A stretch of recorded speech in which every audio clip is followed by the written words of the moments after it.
আসসালামু আলাইকুম। শিক্ষা একাডেমিতে তোমাদের সবাইকে স্বাগতম। এই ভিডিওতে আমি তোমাদেরকে ষষ্ঠ শ্রেণীর জীবন ও জীবিকা বই থেকে পেশার রূপবদল অধ্যায়টির ৩৫ পৃষ্ঠা ছকটিকে তোমরা কিভাবে সমাধান করবে আমি তোমাদেরকে তা দেখিয়ে দিব।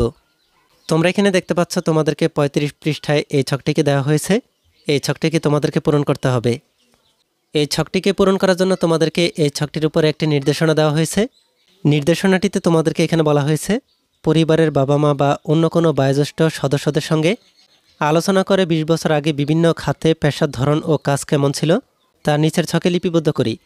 তাহলে তোমরা এখানে দেখতে পাচ্ছ তোমাদেরকে এখানে এই নির্দেশনায় বলা হয়েছে পরিবারের বাবা মা বা অন্য কোনো বয়োজ্যেষ্ঠ সদস্যদের সঙ্গে আলোচনা করে ২০ বছর আগে বিভিন্ন খাতে পেশার ধরন ও কাজ কেমন ছিল তা তোমাদেরকে এই ছকটিতে লিপিবদ্ধ করতে হবে।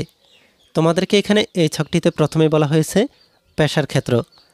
তোমাদেরকে এখানে এই ছকটিতে পেশার ক্ষেত্র দেওয়া হয়েছে শিল্প, তথ্য আদান প্রদান, কৃষি, চিকিৎসা, যাতায়াত, এছাড়া অন্যান্য যে পেশাগুলো আছে এই পেশা। আর এখানে তোমাদেরকে এই ছকটিতে এই পেশাগুলো থেকে বর্তমানে এই পেশাগুলো কেমন, ২০ বছর আগে এই পেশাগুলো কেমন ছিল আর এই পেশাগুলো বর্তমানে পরিবর্তনের কারণ কি তার তথ্যগুলো দিয়ে তোমাদেরকে এই ছকটিকে পূরণ করতে হবে। তোমাদেরকে এখানে একটি নমুনাত্র দেখানো হয়েছে। তোমাদেরকে এখানে বলা হচ্ছে এই শিল্পক্ষেত্রটি বর্তমানে ইলেকট্রিক বা অটোমেটিক মেশিনে জামাকাপড় সেলাই করা হয়, তেল উৎপাদনের কাজে মেশিন ব্যবহার করা হয়, অ্যালুমিনিয়াম, কাঁচ ও চীনামাটি দিয়ে কারখানায় মেশিনে হাঁড়ি পাতিল থালা বাসন তৈরি হয়। আর এই শিল্পক্ষেত্রটি ২০ বছর আগে হাতে গড়ানো মেশিনে সুই সুতা দিয়ে জামাকাপড় সেলাই করা হতো, তেল উৎপাদনের কাজে ঘানি ব্যবহার করা হতো, কুমার মাটি দিয়ে সহজে হাঁড়ি পাতিল থালা বাসন তৈরি করত। এই পেশাটি পরিবর্তনের কারণ হচ্ছে প্রযুক্তির উন্নয়ন। এইভাবে তোমাদেরকে এই ছকটিতে এই তথ্যগুলো দিয়ে তোমাদেরকে এই ছকটিকে পূরণ করতে হবে। আমি তোমাদেরকে এই ছকটির জন্য একটি নমুনাত্র দেখিয়ে দিচ্ছি।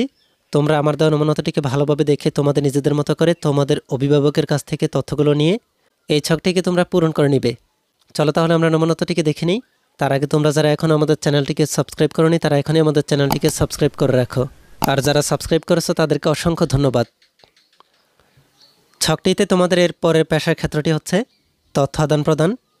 এই পেশাটি বর্তমানে টেলিফোন, মোবাইল ফোন, ফ্যাক্স ইত্যাদি প্রযুক্তি উদ্ভাবনের ফলে মানুষের তথ্য আদান প্রদানে যুগান্তকারী পরিবর্তন এসেছে। এই ক্ষেত্রটি ২০ বছর আগে মানুষ চিঠি হাতে লিখে পোস্ট অফিসের মাধ্যমে চিঠি এক স্থান থেকে অন্য স্থানে পাঠাতো। এই পেশার ক্ষেত্রটি পরিবর্তনের কারণ হচ্ছে প্রযুক্তির উন্নয়ন। এরপরে পেশার ক্ষেত্রটি হচ্ছে কৃষি। এই পেশাটি বর্তমানে কৃষি প্রযুক্তিতে বড় ধরনের পরিবর্তনের ফলে ট্রাক্টর, পাওয়ার টিলার, সেচ যন্ত্র, উন্নত বীজ ব্যবহার, অধিক ফসল উৎপাদনে সম্ভব হচ্ছে। এই কৃষিখাতটি ২০ বছর আগে যেমন ছিল, ফসল উৎপাদনের জন্য আগে সাধারণ ট্র্যাক্টর, মানুষ লাঙ্গল, কোদাল, কাস্তে ইত্যাদি ব্যবহার করত। এই পেশার ক্ষেত্রটি পরিবর্তনের কারণ হচ্ছে প্রযুক্তির উন্নয়ন। এরপরে পেশার ক্ষেত্রটি হচ্ছে চিকিৎসা। এই ক্ষেত্রটি বর্তমানে চিকিৎসা ক্ষেত্রে জটিল রোগ নির্ণয়ে নতুন নতুন যন্ত্রপাতির সংযোজন, প্রযুক্তি ও বিশেষজ্ঞ চিকিৎসকের মাধ্যমে চিকিৎসা করা হয়। চিকিৎসার জন্য বিভিন্ন ধরনের বনাজি, কবিরাজি ও হাতুড়ি ডাক্তারের মাধ্যমে চিকিৎসা করা হতো। এই ক্ষেত্রটি পরিবর্তনের কারণ হচ্ছে প্রযুক্তির উন্নয়ন। এরপরে পেশা ক্ষেত্রটি হচ্ছে যাতায়াত। বর্তমানে মানুষের চলাচলের জন্য উন্নত bus, CNG, easy bike, private car, metro rail, launch, জাহাজ, এরোপ্লেন ব্যবহার করা হচ্ছে। ২০ বছর আগে এক জায়গা থেকে অন্য জায়গায় যেতে মানুষ সাধারণ লোকাল বাস, ট্যাক্সি, রিক্সা, সাইকেল ব্যবহার করত। এই ক্ষেত্রটি পরিবর্তনের কারণ প্রযুক্তির উন্নয়ন। এরপরে অন্যান্য পেশার ক্ষেত্রে বর্তমানে বহুতল দালান নির্মাণ করে আরামদায়ক জীবনযাপন করছে। ২০ বছর আগে মানুষ বসবাসের জন্য ছন, মাটি তৈরি ঘরবাড়িতে বসবাস করত। এই ক্ষেত্রটিও পরিবর্তনের কারণ হচ্ছে প্রযুক্তির উন্নয়ন। আমরা এখানে দেখে ফেললাম তোমরা কিভাবে এই ৩৫ পৃষ্ঠা ছকটিকে পূরণ করতে পারো। এই ভিডিওতে এই পর্যন্তই। পরবর্তী ভিডিওতে আমি তোমাদেরকে পরবর্তী কাজগুলোকে তোমরা কিভাবে সমাধান করবে আমি তোমাদেরকে তা দেখিয়ে দিব। এই ভিডিওটি তোমাদের কাছে ভালো লাগলে ভিডিওতে একটি লাইক দিয়ে দাও। আর পরবর্তী সকল ভিডিওগুলো পাওয়ার জন্য আমাদের এই চ্যানেলটিকে এখনই সাবস্ক্রাইব করে রাখো।